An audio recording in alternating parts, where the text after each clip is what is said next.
ஓம் சாந்தி.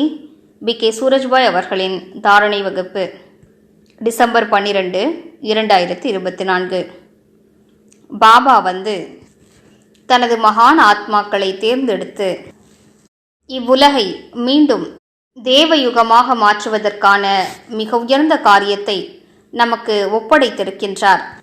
மேலிருந்து பாபா பார்த்தார், எந்தெந்த ஆத்மாக்கள் இவ்வுலகில் அதிகமாக ஜொலிக்கிறார்கள், யாரெல்லாம் எனக்கு உதவி செய்யக்கூடியவர்கள் என்று அவர் பார்க்கும்போது அவரது பார்வை நம்மீது விழுந்தது.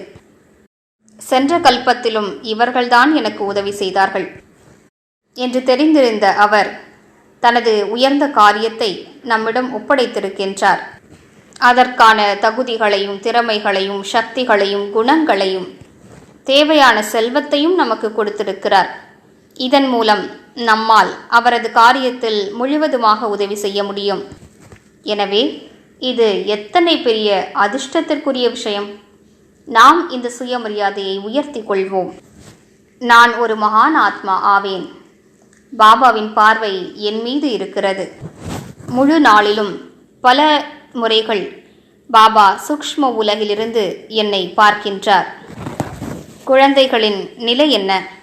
அவர்களது சிந்தனைகள் என்ன? அவர்களது புத்தி எங்கிருக்கிறது? அவர்கள் தனது கடமையை செய்து கொண்டிருக்கிறார்களா அல்லது மறந்து விட்டார்களா? சின்ன சின்ன விஷயங்களில் மாட்டி குழம்பிக் கொண்டிருக்கிறார்களா என்று பார்க்கின்றார். ஏனென்றால் அவர் மிகப்பெரிய காரியத்தை நம்மிடம் ஒப்படைத்திருக்கின்றார். யுகத்தை மாற்ற வேண்டும். இந்த புவியை செழிப்பானதாக ஆக்க வேண்டும். இயற்கையை பரிசுத்தமாக்க வேண்டும்.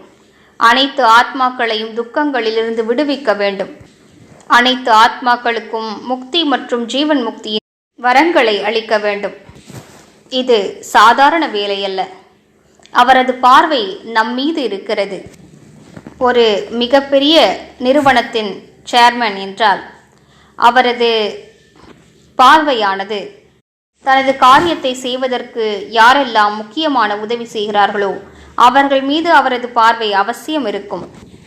யார் மேலாளர்களோ, யார் அதிகாரிகளோ, ஜெனரல் மேனேஜர், எம்டி போன்றோர் மீது அவரது விசேஷமான பார்வை இருக்கும்.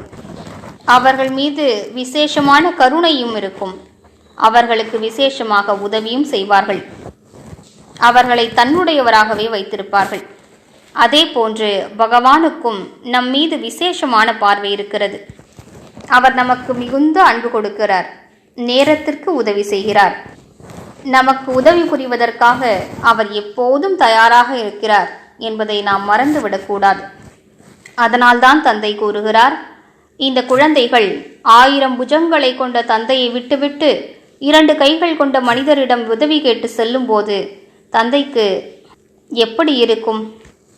எந்த பாபா நம் மீது மிகுந்த அன்பு கொண்டவரோ நாம் கஷ்டப்படுவதை அவரால் பார்க்க முடிவதில்லை. முழுமையான ரூபத்தில் நமக்கு உதவி புரிவதற்காக சதா தயாராக இருக்கின்றார். நாம் அவரிடம் சென்றால் போதும். புத்தியை அவர் மீது ஒருமுகப்படுத்தினால் போதும். அவர் அளித்திருக்கும் வரங்களை நினைவு செய்வோம். சுயத்திற்குள் அவரது சக்திகளை நிரப்பிக்கொள்வோம்.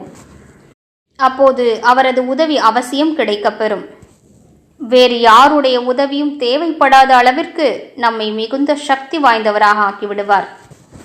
பாபாவிடமிருந்து உதவி பெற்றுக்கொண்டு முழு உலகிற்கும் நாம் உதவி செய்வோம். இன்று முழு நாளும் பரிஷ்தாவிலிருந்து தேவதா ஆவதற்கான பயிற்சியினை மேற்கொள்வோம். எனது இடது புறத்தில் முழுமையான பரிஷ்தா சொரூபம் நிற்கிறது. அந்த சம்பூரண சொரூபத்தின் ஒவ்வொரு அங்கத்திலிருந்தும் கிரணங்கள் பரவுகின்றன. வலது புறத்தில் அலங்கரிக்கப்பட்ட எனது தேவ சொரூபம் இருக்கிறது. அதுவும் முழுமை நிலையின் சொரூபமாகும். தலையில் ஒளி கிரீடமும் இரத்தின கிரீடமும் இருக்கிறது. பின்னர் நான் பிராமணனாக மிகுந்த அதிர்ஷ்டசாலியாக இருப்பதையும் உணர்கின்றேன். பின்னர் நான் பிராமண உடலை விட்டுவிட்டு முழுமையான பரிஷ்தா ரூபத்தை தரிக்கிறேன். பின்னர் அங்கிருந்தும் வெளிப்பட்டு ஜொலிக்கும் மணியாகிய ஆத்மா நான் தேவ ரூபத்தை தரிக்கின்றேன். சிறிது நேரத்திற்கு அதனை என்ஜாய் செய்வோம். பின்னர் அங்கிருந்தும் வெளிப்பட்டு பிராமண உடலை தரிக்கின்றேன். 5 முறைகள் மீண்டும் மீண்டும் இந்த சொரூபங்களை மாற்றி மாற்றி தரித்து பார்ப்போம். இதன் மூலம் மிகுந்த ஆனந்தம் கிடைக்கும். மேலும் அந்த சொரூபங்களின் தூய்மை தன்மையும் சக்திகளும் சுயத்திற்குள் நிரம்ப துவங்கும். ஓம் சாந்தி.